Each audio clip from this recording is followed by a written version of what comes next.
नमस्कार विद्यार्थी मित्रांनो, आपल्या दीपस्तंभ एज्युकेअर या यूट्यूब चॅनलमध्ये आपल्या सर्वांचं सहर्ष स्वागत। आज आपण पाहणार आहोत इतिहास या विषयातील काही महत्त्वाचे प्रश्न आणि त्यांच्या अनुषंगाने येणारी चर्चा आज आपण करणार आहोत। तत्पूर्वी आपण जर चॅनलवरती नवीन असाल तर चॅनलला सबस्क्राईब आणि बेल आयकॉनला प्रेस करायला विसरू नका। चला तर मग सुरू करूया। पहिला प्रश्न आहे इतिहासमधला, खालीलपैकी कोणत्या देशाने भारताशी सर्वप्रथम व्यापारी संबंध प्रस्थापित केले? आता हा प्रश्न आलेला आहे तो म्हणजे समुद्राच्या मार्गानंतर आल्यानंतर पहिला असा कोणता देश होता की ज्यांनी व्यापारी संबंध प्रस्थापित केले? आता जो देश प्रथम आला त्यानेच पहिल्यांदा व्यापारी संबंध प्रस्थापित केले असतील। पर्याय आहे इंग्लंड, दुसरा आहे हॉलंड, तिसरा आहे पोर्तुगाल आणि चौथा आहे फ्रान्स। आणि याचं अचूक उत्तर आहे पर्याय क्रमांक 3 पोर्तुगाल, कारण पोर्तुगीज लोक पहिल्यांदा आले त्यामुळे सर्वप्रथम व्यापाराला समुद्रावाटे आल्यानंतर त्यांनी सुरुवात केली। दुसरा प्रश्न आहे, वास्को द गामा भारतामध्ये कधी पोहोचला? आता आपल्या पुस्तकामध्ये फक्त 1498 असं उत्तर आहे, पण जुनं जे 8वीचं पुस्तक होतं त्याच्यामध्ये तारीख ही त्यामध्ये दिलेली होती आणि अभ्यास करत असताना आपल्याला तारीख ही माहिती असावी। वास्को द गामा हा 20 मे 1498 मध्ये केरळमधलं जे कालिकत बंदर आहे, कोझिकोडी नावाचा जिल्हा आहे आणि त्याच्यामध्ये हे बंदर आहे, त्या ठिकाणी तो 20 मे 1498 ला वास्को द गामा भारताच्या भूमीवरती समुद्राच्या वाटे पोहोचला। तिसरा प्रश्न आहे, खालीलपैकी कोणत्या लढाईने इंग्रजांनी भारतात आपला पाया मजबूत केला? म्हणजे कोणती लढाई झाल्यानंतर इंग्रजांच्या सत्तेचा भारतातील पाया मजबूत झाला? आणि पर्याय आहेत प्लासीची लढाई, दुसरी आहे बक्सारची लढाई, तिसरी आहे पानिपतची लढाई आणि चौथी आहे यापैकी नाही। आणि याचं उत्सुक उत्तर आहे पर्याय क्रमांक 2 बक्सारची लढाई। 1764 मध्ये झालेली ही बक्सारची लढाई झाली आणि त्यानंतर जे काही महसुली अधिकार होते ते इंग्रजांना प्राप्त झाले आणि त्यातून मजबूत म्हणजे त्यांच्या सत्तेचा पाया आपोआपच मजबूत झाला। तत्पूर्वी प्लासीची लढाई 1757 साली प्लासीची लढाई झाली होती, पण त्यातून फक्त इंग्रजांनी आपला जो काही रोल आहे किंवा आपलं जे महत्व आहे ते वाढवलेलं होतं, बाकी पाया मजबूत होण्याचं काम बक्सारच्या लढाईने केलं। चौथा प्रश्न आहे, आशिया व युरोप यांना जोडणारा खुष्कीचा मार्ग कधी बंद झाला? कॉन्स्टँटिनोपल हे जे शहर आहे ते जिंकून घेतल्यानंतर युरोप आणि आशियाला जोडणारा जमिनी मार्गेचा जो मार्ग होता किंवा जमिनी वाटे येण्याचा मार्ग होता तो बंद झाला 1453 साली। आणि म्हणून याचं उत्तर येईल पर्याय क्रमांक 3 1453। आणि त्यानंतर मात्र युरोपीय देशांना म्हणजे आशियामध्ये येण्यासाठी समुद्राच्या मार्गाचा शोध घेणं गरजेचं वाटू लागलं आणि त्यातून मग पोर्तुगाल या देशाने किंवा पोर्तुगीज लोकांनी याच्यामध्ये सर्वप्रथम आघाडी घेतली आणि त्यातून मग अमेरिका असेल किंवा भारत असेल इथपर्यंतच्या जमिनीवरती ते समुद्रवाटी पोहोचले। पाचवा प्रश्न होता, ईस्ट इंडिया कंपनीने कोणाकडून भारतात व्यापाराच्या परवानगी मिळवली? पहिला पर्याय आहे बहादूर शाह, दुसरा आहे शहनशाह, तिसरा आहे शाह आलम आणि चौथा आहे जहांगीर। आणि याचं अचूक उत्तर आहे पर्याय क्रमांक 4 ईस्ट इंडिया कंपनी भारतामध्ये 1600 नंतर आल्यानंतर त्यावेळेचा तत्कालीन बादशाह होता जहांगीर आणि जहांगीरकडून त्यांनी व्यापाराच्या परवानग्या मिळवल्या। टिपू सुलतान हा कोणाचा मुलगा होता? टिपू सुलतानच्या वडिलांचं नाव आपल्याला करायचं आहे। पर्याय आहे 1 हैदर अली, दुसरा आहे मैसूर अली, तिसरा आहे मनसूर अली आणि चौथा आहे रहमत अली। तर हे सोपा प्रश्न आहे, याचं उत्तर आहे पर्याय क्रमांक 1 हैदर अली। हा हैदर अलीचा मुलगा टिपू सुलतान होता किंवा टिपू सुलतानचे वडिलांचे नाव हैदर अली होते। म्हणजे असे काही सोपे प्रश्न पण आपल्याला विचारले जाऊ शकतात की जे आपण फार लक्ष दिलेलं नसतं आणि मग त्यात गोंधळ होऊ शकतो। सातवा प्रश्न आहे, पहिले इंग्रज मराठा युद्ध कोणत्या तहाने संपले? म्हणजे मराठा आणि इंग्रजांच्या मध्ये झालेलं पहिलं युद्ध कधी संपलं? पर्याय आहेत वसईचा तह, दुसरा सालबाईचा तह, तिसरा पुणे तह आणि चौथा पुरंदरचा तह। आणि याचं अचूक उत्तर आहे पर्याय क्रमांक 2 सालबाईचा तह। 1782 मध्ये हा तह झाला आणि त्याच्या अन्वये पहिलं इंग्रज आणि मराठा युद्ध संपलं। पुढचा प्रश्न आहे 8वा, मराठेशाहीचा अस्त कधी झाला? पर्याय 1 आहे 1802, पर्याय 2 आहे 1812, तिसरा पर्याय 1782 आणि चौथा पर्याय 1818। आणि याचं अचूक उत्तर आहे 1818 साली मराठेशाहीचा अधिकृतरित्या अंत झाला किंवा मराठेशाही संपली. तत्पूर्वी 1802 साली आपण तैनाती फौजांचा करार केला आणि त्यानंतरच मराठेशाहीच्या अस्ताला सुरुवात झाली असं आपल्याला म्हणता येईल आणि याचं अचूक उत्तर आहे 1818. 9वा प्रश्न आहे दुहेरी राज्य व्यवस्था कोणी अस्तित्वात आणली आणि याचं अचूक उत्तर पर्याय आहेत. पहिल्यांदा आपण पर्याय पाहू. पर्याय एक आहे रॉबर्ट क्लाइव्ह, दुसरा आहे लॉर्ड वेलस्ली, तिसरा पर्याय आहे लॉर्ड डलहौसी आणि चौथा आहे विल्यम बेंटिक. आणि याचं उत्तर आहे पर्याय क्रमांक 1 रॉबर्ट क्लाइव्ह. या राज्यकर्त्याने किंवा या ब्रिटिश अधिकाऱ्यानं 1756 मध्ये दुहेरी राज्य व्यवस्था अस्तित्वात आणली. दुहेरी राज्य व्यवस्था यामध्ये जे काही महसुलीचा अधिकार आहे किंवा महसूल गोळा करण्याचा अधिकार आहे हा ब्रिटिशांच्याकडे जाणार होता आणि जी कायदा आणि सुव्यवस्था राखायचा आहे ते त्या राज्यानं किंवा संबंधित राजानं करायचं होतं. हा त्यातला एक महत्वाचा कायदा होता. त्यानंतर दुसरा आपण पर्यायाकडे जाऊया. Lord Wellesley.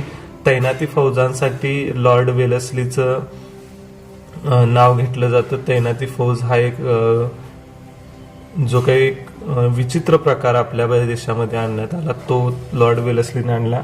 लॉर्ड डलहौसी यानं संस्थानं खालसा केली आणि विल्यम बेंटिकनं सतीबंदीचा कायदा करण्यामध्ये महत्वाची भूमिका राजाराम मोहन रॉय यांच्या पुढाकारानंतर बजावलेली होती.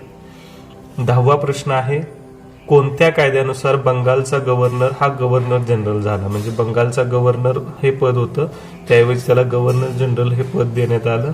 पहिला पर्याय आहे पीटचा कायदा, दुसरा आहे 1813चा कायदा, तिसरा पर्याय आहे रेग्युलेटिंग ऍक्ट आणि चौथा पर्याय यापैकी नाही. आणि याचं अचूक उत्तर आहे पर्याय क्रमांक 3 रेग्युलेटिंग ऍक्ट. 1773 साली मंजूर झालेल्या रेग्युलेटिंग ऍक्टनुसार भारतामध्ये बंगालचा प्रांताचा जो गव्हर्नर होता त्यालाच गव्हर्नर जनरल असं करण्यात आलं की जेणेकरून तो इतर प्रांतावरतीही नियंत्रण ठेवू शकेल. 11वा प्रश्न आहे भारतातील नोकरशाहीचे जनक कोणाला म्हणतात. पर्याय एक आहे लॉर्ड कॉर्नवॉलिस, दुसरा आहे लॉर्ड कॅनिंग, तिसरा पर्याय आहे रॉबर्ट क्लाइव्ह आणि चौथा पर्याय डलहौसी. सोपा असणारा प्रश्न आहे भारतामध्ये नोकरशाहीची सुरुवात कुणी केली आणि याचं उत्तर आहे पर्याय क्रमांक 1 लॉर्ड कॉर्नवॉलिस यानं भारतामध्ये नोकरशाहीची सुरुवात केली. आताही जी आपण नोकरशाही पाहतो त्यातली बरीचशी पदं ही त्याच्या काळामध्ये सुरुवात झाली होती. 12वा प्रश्न आहे बंगालमध्ये तागाची पहिली गिरणी कधी सुरू झाली. पर्याय आहे 1853, दुसरा पर्याय 1855, तिसरा आहे 1869 आणि चौथा पर्याय 1907. आणि याचं उत्तर आहे 1855 पर्याय क्रमांक 2 रिश्रा या ठिकाणी ही तागाची पहिली गिरणी बंगालमध्ये पश्चिम बंगालमध्ये सुरू झाली होती. 1853 हे वर्ष भारताच्या दृष्टीनं खूप महत्वाचं होतं कारण भारतामध्ये अनेक प्रकारच्या सामाजिक आणि ज्या सोयी सुविधा होत्या याची सुरुवात 1853 साली झाली. 1907 साली जमशेदपूर या ठिकाणी जमशेदजी टाटा यांनी टाटा स्टीलची स्थापना केली. तोही आपल्यासाठी एक महत्वाचा उद्योगाच्या दृष्टीने भाग होता.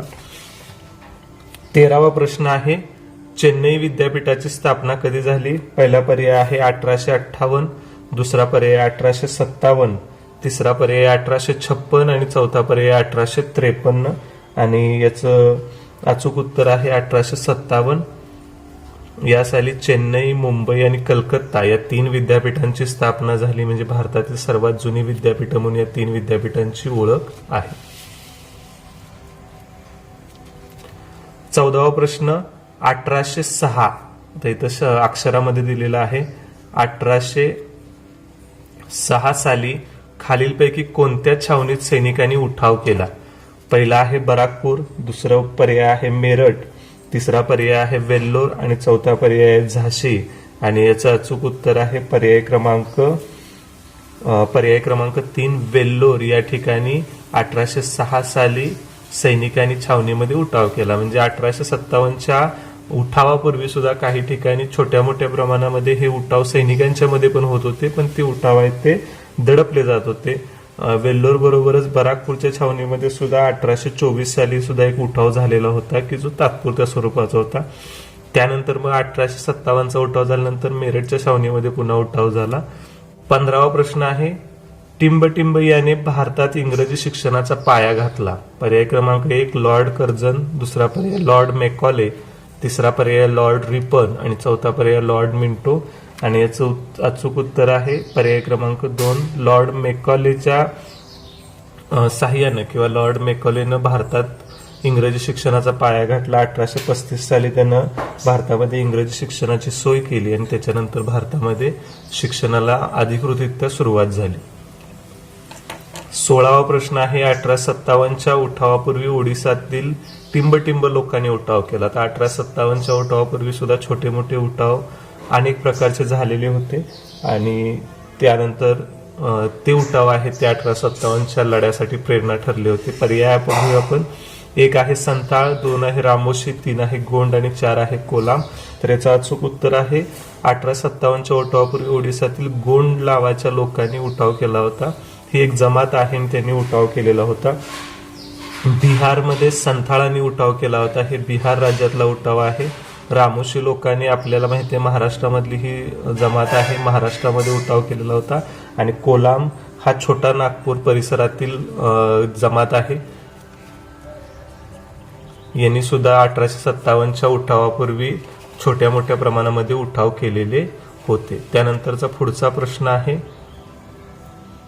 त्यानंतर 17वा प्रश्न आहे हिंदू कॉलेजची स्थापना कोणी केली होती. पर्याय आहेत पंडित मदन मोहन मालवीय, दुसरा आहे मोतीलाल घोष, तिसरा आहे शिरीष घोष आणि चौथा पर्याय आहे राजाराम मोहन रॉय. आणि याचं अचूक उत्तर आहे राजाराम मोहन रॉय यांनी हिंदू कॉलेजची स्थापना केली होती. काही जणांना शंका असं वाटत असेल की पंडित मदन मोहन मालवीय यांनी बनारस हिंदू विद्यापीठाची स्थापना केली होती. हिंदू कॉलेजची स्थापना ही राजाराम मोहन रॉय यांनीच केलेली होती.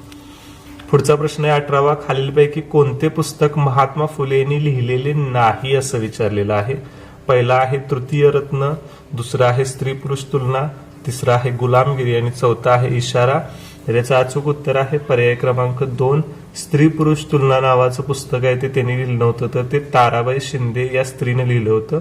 आणि हे खूप महत्वाचा भाग आहे कारण त्या काळामध्ये स्त्रियांच्या द्वारे लिहिलं गेलेलं हे एक महत्वाचं पुस्तक होतं. 19वा प्रश्न आहे आर्य समाजाची स्थापना कधी झाली.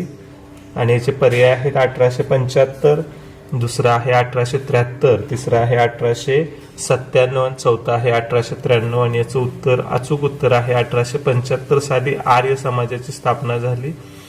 भारतामध्ये अनेक ठिकाणी शाखा असणारा हा एक मोठा समाज, त्याची स्थापना 1875 मध्ये झाली. 1873 साली सत्यशोधक समाजाची स्थापना झाली होती.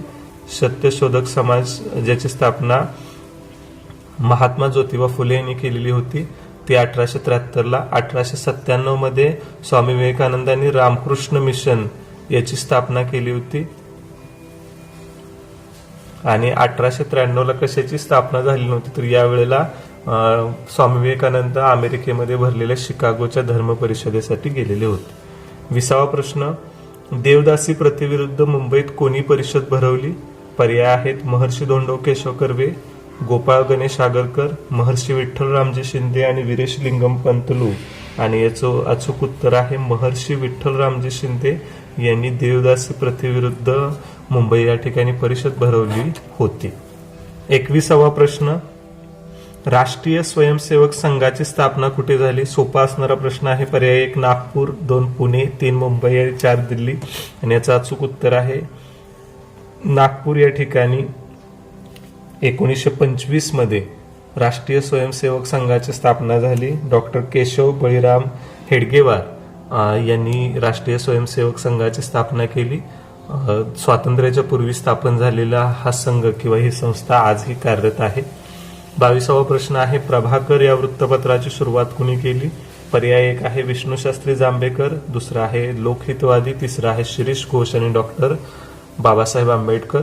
आणि याचं अचूक उत्तर आहे पर्याय क्रमांक 2 लोकहितवादी यांनी प्रभाकर या वृत्तपत्राची सुरुवात केली. त्यांनाच आपण गोपाळ हरी देशमुख या नावानं ओळखतो. विष्णूशास्त्री जांभेकर यांनी दर्पण या वृत्तपत्राची सुरुवात केली. शिरीष घोष यांनी अमृत बाजार पत्रिका या वृत्तपत्राची सुरुवात केली. आणि डॉक्टर बाबासाहेब आंबेडकरांची अनेक वृत्तपत्र आपल्याला माहिती आहेत. 23वा प्रश्न राष्ट्रीय सभेच्या पहिल्या अधिवेशनात किती प्रतिनिधी हजर होते. पर्याय एक आहे 78, दुसरा आहे 74, तिसरा आहे 72 आणि चौथा पर्याय आहे 70. आणि हे सोपा असणारा प्रश्न आहे. देशाच्या वेगळ्या भागातून 72 प्रतिनिधी राष्ट्रीय सभेच्या पहिल्या अधिवेशनाला आलेले होते. 28 डिसेंबर 1885 साली मुंबईच्या गोकुळदास तेजपाल पाठशाळेमध्ये हे अधिवेशन भरलेलं होतं आणि या अधिवेशनासाठी भारताच्या वेगवेगळ्या कानाकोपऱ्यातून 72 प्रतिनिधी हजर झाले होते. ते त्या काळातली खूप मोठी संख्या होती. 24वा प्रश्न आहे जहाल गटाच्या विचाराचे मुखपत्र कोणते होते? पर्याय एक आहे केसरी, 2 अमृत बाजार पत्रिका, तिसरा मराठी आणि चौथा आहे संवाद कौमुदी. आता केसरी आणि मराठा हे 2 लोकमान्य टिळकांचे वृत्तपत्र होते. टिळक हे जहाल गटाचे नेते होते, पण जहाल गटाच्या विचाराचे मुखपत्र होते अमृत बाजार पत्रिका, पर्याय क्रमांक 2. आणि संवाद कौमुदी हे राजाराम मोहन रॉय यांनी स्थापन केलेल्या ब्राह्मो समाजाचे मुखपत्र होते. 25वा प्रश्न आहे चतुसूत्रीची घोषणा कोणत्या अधिवेशनात झाली? पर्याय क्रमांक 1 आहे 1907 सुरत अधिवेशन, पर्याय क्रमांक 2 1905 बनारस अधिवेशन, पर्याय क्रमांक 3 आहे 1916 लखनौ अधिवेशन, पर्याय क्रमांक 4 आहे 1906 कलकत्ता अधिवेशन आणि याचं अचूक उत्तर आहे पर्याय क्रमांक 4 कलकत्ता अधिवेशन.